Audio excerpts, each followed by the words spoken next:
Tidak dapat dipungkiri lagi kalau Saipul Leclerc adalah pembalap yang bertalenta dan kenceng. Di qualifying, diberikan mobil yang kenceng dan nyaman, dia bisa dibilang setara sama Max atau bahkan sedikit di atasnya. Jadi raw pace dia tuh emang mantul lah. Tapi setiap pembalap pasti ada aja kan kelemahannya.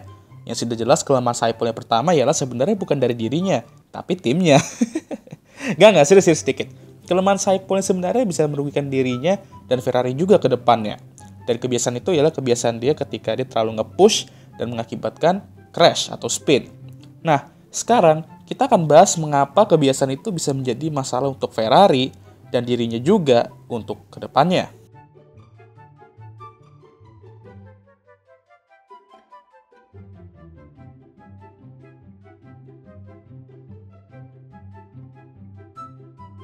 Mau sesering apapun kita ngerosting Ferrari dengan keajaiban-keajaiban di dalam mengelawak ya kan, dan membuat fans rival terhibur dan membuat tifosi menangis, kita juga perlu akui bahwa ada beberapa saat di mana Saipul, selama berseragam Ferrari, juga patut disalahkan atas kesalahan-kesalahannya.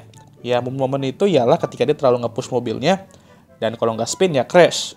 Gue akan bahas beberapa crash-crash yang berdampak besar ke weekend dia, dan gue nggak akan bahas free practice ya, karena itu sesi di mana pembalap lagi adaptasi dengan track dan mendapatkan data-data penting sekaligus mencari limit. Oke ya, sekarang kita ke 2019 dulu. Dan ya, crash baku qualifying dia sampai sekarang masih melegenda di hati para fans F1. Tapi saking legendnya crash ini, apa di-recreate crashnya di game? Sama orang yang sama tentunya. Lalu crash dia dengan rekan timnya Asep di Brazil. Itu juga ngebantu. Walaupun itu menurut gue sebenarnya agak murni racing incident lah ya. Lalu di 2020, dia lagi crash dengan Asep di Styrian Grand Prix, lalu crash besarnya di Monza, di mana dia terlalu nge-push mobilnya dan crash. Cukup besar ya. Lalu lagi dia crash di Sakir, kali ini dengan Ceko. Tapi yang kena dampak paling gedenya ya malah Max gitu kan ya. Kalau Ceko gede juga sih dampaknya, soalnya dia yang menang balapan itu. Di 2021, ada crash di qualifying Monaco Grand Prix, yang dimana itu menguntungkan dia karena mampu meraih pole dengan red flag ya, tapi tidak menguntungkannya juga di esok harinya dimana dia nggak bisa start balapan itu karena masalah gearbox karena crash di qualifying kemarin. Aduh, nasib. Lalu crash dia dengan Pierre di Austria, tapi 2021 selain dari dua insiden itu sebenarnya cukup bersih sih Saipul. Tapi di 2022 lah dimana dia kembali berulah dan pertama kali adalah di Imola, di mana dia sedang mengejar Ceko untuk posisi kedua, tapi dia menuju chicane terlalu ngambil banyak curb dan spin. Alhasil dia yang seharusnya bisa finish minimum posisi ketiga atau podium, malah turun ke posisi 6. Bahkan sama pembalapnya pun ngerasa bahwa dia nekat banget untuk ngambil banyak curb kayak gitu. Lalu kritikan pedas datang juga dari Kang YouTuber kita, juara dunia F1 2016, Nico Rosberg, yang bilang kalau jika dia terus melakukan kesalahan-kesalahan kayak gitu, dia bisa aja nggak bakal menjadi juara dunia. Banyak orang langsung ngujat Nico saat itu, tapi kalau kata gue setuju. Dan ini datang dari seseorang yang udah berpengalaman berada di title fight, yang panas lagi. Jadi jika ada yang memiliki hak untuk ngomong kayak gitu, ya dia salah satunya guys. Biasanya apa yang diomongin Nico ujung-ujungnya malah bumerang atau ngejinx ya kan. Tapi kali ini dia spot on cuy, dia bener kali ini. Karena Saipul kembali melakukan kesalahan di Paul Ricard yang disinilah menurut gue Saipul telah merusak harapannya dan Ferrari juga untuk menjadi juara dunia. Bahkan Max pun mengakui bahwa crash itulah yang membuatnya ngerasa menjadi juara dunia 2022 tuh semakin realistis. Ya sebenarnya bukan semakin realistis sih, emang udah realistik banget lah kayak gitu mah. Akhirnya Ferrari gagal menjadi juara dunia lagi dan Saipul juga patut disalahkan karena crash dia tersebut. Di 2023 sejauh ini masih sama, dia crash beberapa kali. Seperti di Australia di mana dia crash dengan Lancelot, tapi itu murni racing incident kalau kata gue. Lalu di sprint shootout Baku dan free practice sekaligus qualifying Miami. 5 balapan, 5 kali crash, dan 4 crash itu merupakan kesalahan sendiri. Sebenarnya apa sih yang membuat dia crash tuh sesering ini? Kok bisa sih crash berturut-turut kayak gini terus? Itu ada apa coy? Ada yang bilang karena mobilnya rada sulit untuk dikendarai. Oke, dalam beberapa balapan musim ini, termasuk Miami kemarin, emang mobil SF23 ini rada nggak enak untuk dikendarai oleh dua pembalapnya. Jadi itu bisa menjadi faktor. Tapi kalau lihat crash dia di musim ini, itu kebanyakan karena dia terlalu nge-push mobilnya, seperti mengambil curb secara berlebihan. Jadi ya emang karena dirinya yang terlalu overpush gitu kan. Dan mungkin kalian bakal bilang, Iya, karena mobil Ferrari itu lelet banget bang, sampai-sampai dia harus mencari limitnya gitu kan.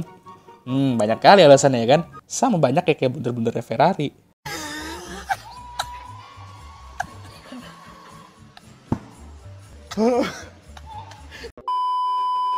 Tapi emang nggak bener kok, ada benernya juga itu sebenarnya. Kadang mobilnya itu lelet cuy, dan dia tuh benar-benar pengen nyari limit mobilnya kan. Dan akhirnya dia crash gitu. Kalau kita bilang itu di 2020 dan 2021, emang bener karena mobilnya itu malah bersaing di papan tengah dan dia pengen sebisa mungkin tuh menderek mobil itu ke depan. Dan akhirnya ya terlibat dalam crash, apalagi kan kalau kita balapan di papan tengah, kemungkinan terlibat dalam crash tuh main besar coy. Sementara 2023, ya bisa dibilang sama gitu kan ya. Jadi habitat crash ini dikarenakan emang dia terlalu overpush mobilnya yang underperform ya bang. Terkadang enggak itu aja. Ada saatnya emang dia tuh membuat kesalahan di saat mobilnya kencang juga sebenarnya kayak 2022. Mungkin karena tekanan ya kan. Apalagi kalau nyetir Ferrari ya kan. Jadi apakah Saipul emang belum matang sebagai top driver? Sebenarnya kalau dari usia ya, udah matang sebenarnya. Dan kalau dilihat dari pengalaman dia di F1, dia sudah menjalani 6 musim di F1. Tapi dari 6 musim itu, dia balapan di papan atas atau atas lah ya setidaknya ya. Itu hanya 2019 dan 2022. Jadi emang pengalaman dia untuk balapan di atas emang masih rada kurang sebenarnya, kita harus akui. Mungkin karena itu juga gitu kan. Dan dia emang memerlukan sedikit waktu lah untuk beradaptasi balapan di papan atas dan merasakan tensinya dan jadikan itu sebagai pengalaman. Kenapa sedikit waktunya bang? Karena kalau kelamaan ya makin lama ada puasa Ferrari nanti. Mau sekencang apapun pembalap lu, kalau nggak konsisten ya pasti bakal susah untuk menjadi juara dunia. Banyak pembalap-pembalap kencang di F1 tapi nggak semuanya bisa menjadi juara dunia. Apakah Saipul memiliki potensi untuk menjadi juara dunia sekarang kita tanya? Jelas, tapi dia benar-benar harus mengurangi kesalahan-kesalahan ini. Karena kalau makin keterusan, orang-orang udah mulai ngerasa kalau dia tuh udah nggak layak lagi jadi juara dunia di masa depan. Dia benar-benar harus belajar dari kesalahan-kesalahannya dan memastikan bahwa ini tuh nggak terjadi lagi ke depannya, karena ini bisa fatal cuy kalau terjadi terus-menerus ya kan. Karena kalau ngeliat kesalahan-kesalahan yang dia lakukan sejauh ini, itu semua sebenarnya bisa dikurangi lah ke depannya. Untuk pembalap sekelas dia harusnya bisa dikurangin. Karena kalau gini terus ya ini dapat merugikan dirinya dan Ferrari untuk ke depannya. Kesian Ferrari cuy, udah selalu rugi dengan kelawakannya. Jadi jangan sampai ruginya nambah karena pembalapnya juga ngelawak terus ya kan. Gue yakin dia bisa lah. Lagi pula setiap pembalap pasti ada fase di mana mereka tuh benar-benar demen banget crash gitu. Max dulu kayak gitu, Lewis juga sempat kayak gitu, Asep juga pernah kayak gitu. Jadi banyak pembalap-pembalap top masa lalu itu juga pernah mengalami fase-fase kayak gitu. Jadi gue nggak bakal bilang, wow Saipul memang merupakan pembalap yang crash prone banget. Karena setiap pembalap pasti ada aja fase di mana mereka crash terus. Dan memang perlu banyak pengalaman dulu lah, memang perlu mematangkan diri dulu gitu. Saipul ini sebenarnya mengingatkan gue sama seseorang. Dia mengingatkan gue sama Pecco Bagnaia, MotoGP, juara dunia MotoGP musim lalu.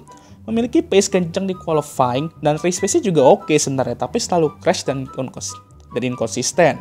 Tapi musim lalu, Pecco mampu tampil lebih dewasa, dan bahkan dari 91 poin di belakang Fabio Quartararo, menjadi juara dunia di akhir musim. Nah, kalau Pecco aja bisa, mengapa Saipul tidak bisa ya kan? Ya bisa aja deh kayak gitu, kalau Ferrari membawa upgrade roket musim ini, yang dimana itu agak gak mungkin sih ya. Tapi perlu diingat juga kalau Ducati memiliki roket yang sulit dikalahkan sekarang karena saking kencengnya. Kalau Ferrari mah wah kenceng juga. Kenceng disalip sama Red Bull dengan DRS tapi.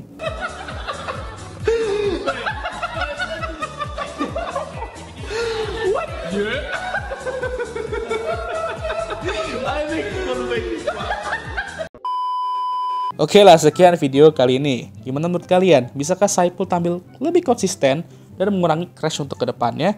Tulis komentar kalian di kolom komentar. Dan sorry banget ya guys, gue masih rada belum sehat karena gue syuting video ini 2 hari setelah gue syuting video Buemi ya. Jadi pilek gue masih rada-rada tapi udah lebih mendingan sih sekarang ya. Oke, jangan lupa like, subscribe, dan share video ini. Dan jangan lupa juga untuk nyalakan lonceng notifikasi agar kalian semua tahu ketika gue ngupload video baru. Dan jangan lupa juga untuk follow IG gue. And I'll see you guys next time. Goodbye.